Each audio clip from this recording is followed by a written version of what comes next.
কি করে এতগুলো মানুষের প্রাণহানি করে? বড় কষ্ট লাগে। পুলিশওয়ালাও জানে না আমি কেন গুলি চালাচ্ছি। কেন? অর্ডার তো ওপরে, অর্ডার ওপরের হলে কি হবে? যে গুলি চালাচ্ছে সেও মুসলিম, যে গুলি খাচ্ছে সেও মুসলিম।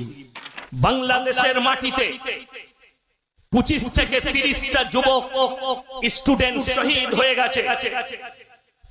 কে মেরেছে? মুসলমান মেরেছে, আর মুসলমান মরেছে। বাংলাদেশ কোন হিন্দু কান্ট্রি নয়, বেঈমান কাফেরের দেশ নয়, ইহুদি নাসারার দেশ নয়, মুসলিম রাষ্ট্র। বড় কষ্ট লাগে। হাসিনা সরকার ওপেনিং বলছে মিডিয়ার সামনে এসে, ছাত্রলীগের নেতারা যারা মুক্তিযোদ্ধা আছে তারা যদি চাকরি না পায়, এই রাজাকারের ছেলেরা চাকরি পাবে। কাদিকে রাজাকার বলেছে? সমস্ত স্টুডেন্ট, বাংলাদেশের প্রত্যেকটা মানুষকে রাজাকার বলেছে। আজকে আগুন জ্বলছে গোটা বাংলাদেশ। কত স্টুডেন্টের প্রাণ গেছে, কত স্টুডেন্ট কত বিগত হয়েছে, কত জনের উপরে গুলি লেগেছে, গুলি চালানো হয়েছে, বুক পেতেছে। সে স্বপ্নেও ভাবতে পারেনি ছেলেটা আমার উপরে পুলিশ গুলি চালাবে। যখন একটা গুলি চলেছে তারপরও সে মনে করেছে এটা আমাকে সরানোর জন্য গুলি মেরেছে, তো আর একবার বুক পেতেছে, তো আর একবার গুলি চালিয়েছে। সেই গরিবের ছেলে, নিরীহ ছেলে মারা গেল। বাংলাদেশের মানুষ রাস্তায় নেমে এসেছে। এই সরকারকে পদত্যাগ করা দরকার। আপনাদের হাওড়ার একটা ছেলে আমাকে কমেন্টে লিখেছে, গোলাম মুস্তফা না কি নাম, আমি তার আইডি খুলে দেখলাম এ কমিউনিস্ট করে, এবং তার খোঁজ নিলাম, তার ঠিকানা আমি বলবো না, যে তার মাও কমিউনিস্টের নেতা নেত্রী ছিল। তখন বুঝতে পারলাম হারামের আওলাদ বলে তাদের ভাষা এরকম। আজকে ভারতে শুধু হিন্দুস্তান নয়, বাংলাদেশ নয়, গোটা পৃথিবীতে স্টুডেন্টদের জীবন নিয়ে খেলা হচ্ছে, গোটা পৃথিবী জুড়ে। কেন জানেন? আল্লাহ রাসূলের হাদিস সত্য। জোরে বলুন সুবহানাল্লাহ। আল্লাহ নবী জনাবে মুহাম্মদুর রাসূলুল্লাহ সকলে বলুন সাল্লাল্লাহু আলাইহি সাল্লাম হাদিস বর্ণনা করেছেন। হে আমার সাহাবীরা শোনো, কিয়ামতের পূর্বে গন্ড মূর্খরা দেশ চালাবে, শিক্ষিতরা চুপচাপ বসে দেখবে। দেশ চালাবে, শিক্ষিতরা চুপচাপ বসে দেখবে। আজকে বড় কষ্ট লাগে।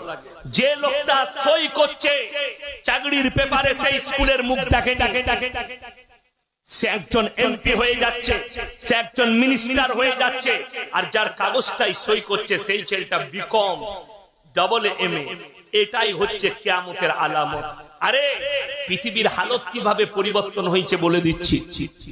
আমি এই আগের বাজারটার কি নাম, মুন্সিরহাট, তাই না? মুন্সিরহাট আমি এসে উঠলাম, ফুরফুরা থেকে এসে ওই রোডে উঠলাম, সিয়াখালা থেকে ঢুকেছিলাম। তো ওখানে দাঁড়ালাম, আমি এক জোড়া জুতো নিলাম।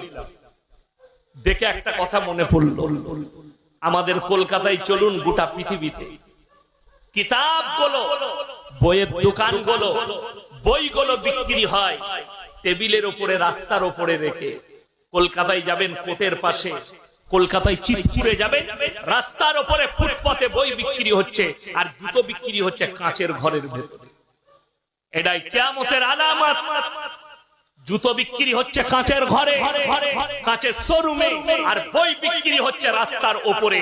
এদের কাছে ইলমের কিমত উঠে গেছে। তার মানে শিক্ষিতরা আজকে বসে গেছে, আর অশিক্ষিতরা তোমার নেতা হয়ে দাঁড়িয়ে গেছে। রাগ করবেন, আমি কোন রাজনৈতিক বক্তা নয়। ছেলেদের জীবন পণ্য হয়ে যাচ্ছে, আমাদের জীবন পণ্য হয়ে যাচ্ছে, হাজার হাজার বাচ্চার জীবন নষ্ট। সে বলছে ভারতে কি হচ্ছে, ভারতের কথা বলি না, কত জায়গার কথা বলি।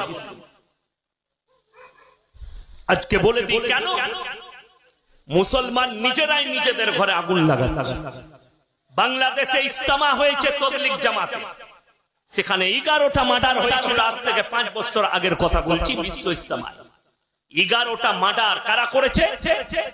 বাড়িওয়ালাদের হাত দ্বারাই তারা মার্ডার হয়েছে। নামাজিরা নামাজিদিকে মার্ডার করেছে। 11টা মার্ডার হয়েছিল ইজতেমার ময়দানে। এরা কারা? মুসলমান মেরেছে, মুসলমান মরেছে। আজকে কষ্ট লাগে। আজকে জানেন আপনার চোখের সামনে আপনার মসজিদ ভাঙা হবে, আপনাকে খামোশ বসে থাকতে হবে, খামোশ বসে থাকতে হবে। আপনারা তো মোবাইলে দেখছেন আর মজা লুটছেন, আর খালি কমেন্টে লিখছে আল্লাহ হিফাজত করো। খালি কমেন্টে লিখে দিলে হবে না আল্লাহ হিফাজত করো, আমলের মাধ্যম দিয়ে দোয়া করতে হবে। আর দোয়া মুখফুল ইবাদত, প্রত্যেকটা ইবাদতের শিকড় হচ্ছে দোয়া। সাহাবীরা দোয়া করেছেন, আল্লাহ কবুল করেছেন। একটা শায়ের লিখেছেন, দস্ত তো দস্ত হ্যায় দরিয়া भी ना छोड़े हमने, दस्त तो दस्त है दरिया भी ना छोड़े हमने। আল্লাহ নবী সাহাবীরা দরিয়ার উপরে ঘোড়া ছুট করিয়ে দিয়েছে, জোরে বলুন সুবহানাল্লাহ। হযরতে উমামা রাদিয়াল্লাহু তাআলা কাফিলা নিয়ে গেছেন, দাওয়াত দিতে বেরিয়েছে ইউরোপে, ইসলামের প্রচারে। আফ্রিকার জঙ্গলের মধ্যখানে পৌঁছে গেছে, আওয়াজ দিলেন, হে জঙ্গলের প্রাণীরা, আল্লাহর নবীর রাসূলের মেহমানরা হাজির ইসলামের প্রচারে। আজকে রাত্রে পাহারা তোমরা দিবে আমাদের, জোরে বলুন সুবহানাল্লাহ। ইসলামের প্রচারে তারা হকের উপরে টিকে ছিল, খুঁটির মতো দাঁড়িয়ে ছিল। নবী সাহাবীদের উপরে বুলডোজারের মতো হয়েছে। আপনি কি মনে করছেন আপনার উপরে অত্যাচার শুনেছেন? আমাদের মতো কোন হুজুরকে ধরে আমাদের পিঠের চামড়াটা ছুরি করে চাচা হয়েছে? দু পায়ে উট বেঁধে ঘোড়া বেঁধে ছুট করানো হয়েছে? না, আল্লাহর নবীর জওয়ানায় সাহাবীদের আম্মার ইবনে ইয়াসিনের মায়ের দু পায়ে উট বেঁধে দুদিকে তাড়িয়ে দিয়েছে। যেভাবে আঁখকে ফাড়া হয় ওইভাবে ফাড়া গেছে। হযরতে সাইয়্যিদনা বেলাল হাবশী রাদিয়াল্লাহু তাআলা আনহু কোমরে দড়ি বেঁধে উটের পেছনে বেঁধে ছুট করিয়ে দিয়েছে, পিঠের চামড়াটা কোমরে লেগে গেছে। হযরতে উমরে ফারুক রাদিয়াল্লাহু তাআলা আনহুকে ফজরের নামাজে ফুজালি মারা হয়েছে। হযরতে উমর ক্ষত বিক্ষত রক্ত অবস্থায়, বেঈমান আর বেরিয়ে পালাতে পারেনি। নবী সাহাবীরা এত জমাট ভাবে নামাজ পড়তেন।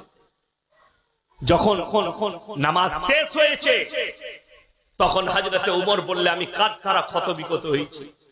আল্লাহর নবী সাহাবীরা বললে, হে উমর, তোমাকে বেঈমানের চর লুলুর দ্বারা তুমি ক্ষত বিক্ষত হয়েছে। উমর বললেন, আল্লাহর কৃপায় আমাকে কোন মুসলমান মারে।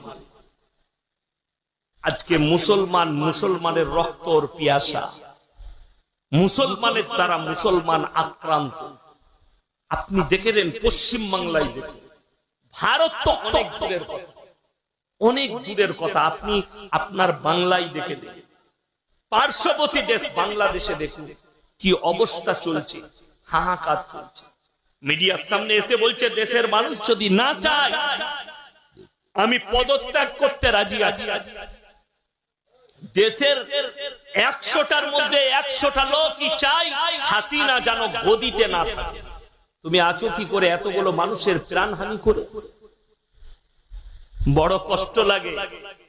পুলিশওয়ালাও জানে না আমি কেন গুলি চালাচ্ছি। কেন?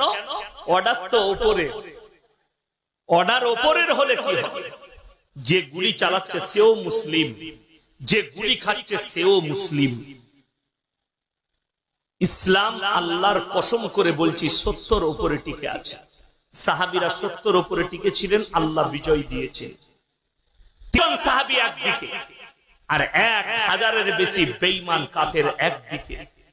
আল্লাহর কসম, রাসূলের সাহাবীরা জয়লাভ করেছেন, জোরে বলুন সুবহানাল্লাহ। তার কারণ একটাই, তারা হকের উপরে টিকে থেকেছে এবং কালমার উপরে একদম স্টেট ভাবে টিকে থেকেছে। আজকে আপনি জানেন বেঈমান কাফেররা সবথেকে বড় ষড়যন্ত্র কি করেছে? মুসলমানদের ঈমানগুলোকে ধ্বংস করে দাও, উলামাদিকে বিচ্ছিন্ন করে দাও। আপনার জানা নেই স্পেনের বুকে হাজার হাজার মাদ্রাসা মসজিদ তারা মদের বার করে দিয়েছে, ড্যান্সের বার করেছে, মদের দোকান করেছে। কেন? তারা মুসলমানের দ্বারাই মুসলমানের ক্ষতি করিয়েছে। আপনার যদি মনে হয় যে ফুরফুরায় হাওড়া জেলায় মসজিদ ভাঙছে, প্রত্যেকটা মুসলমান ভাইকে হাজিরি দেওয়া জরুরি না। আমাকে যেতে হবে, ওটা আল্লাহর ঘর। দোয়া করতে হবে যাবার সুযোগ না থাকবে। গোটা বাংলাদেশের ইন্টারনেট বন্ধ করে দিয়েছে, বিলুপ্ত করে দিয়েছে মোবাইল। জীবন ব্যবস্থাকে হাসিনা বেগম কতগুলো ছেলের জীবন নিয়ে খেলা। আল্লাহ মাফ করুক মুসলমান জাতিকে। এটা কিয়ামতের আলামত ছাড়া আর কিছু।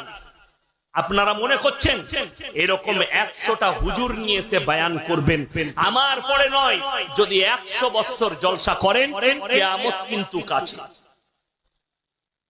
কবে দুনিয়া শেষ হবে আল্লাহ ছাড়া কেউ জানে না, কিন্তু কিয়ামতের আলামত গুলো আসতে শুরু করে দিয়েছে আপনার কাছে।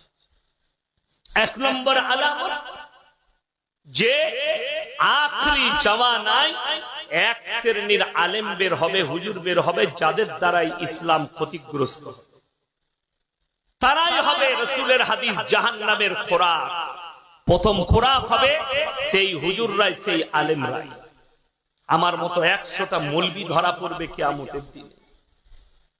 কোরআনে আল্লাহ বলে দিয়েছে, হে আমার নবী, আমার কাছে সবাই প্রশ্নের মুখের সম্মুখীন হবে। আজকে আমরা ভুলেই গেছি যে আপনি মনে করেছেন আমার কাছে প্রশ্ন উত্তর হয়তো হবে না, আমি তো পাপের সাগরে ডুবে যাচ্ছি, আমার অসুবিধা নেই। আজকে আমাকে দাওয়াত দিয়েছেন, আমি দোয়া করে যাব আপনার জন্য, আপনার ইমানের হিফাজত হোক, আপনার নামাজের হিফাজত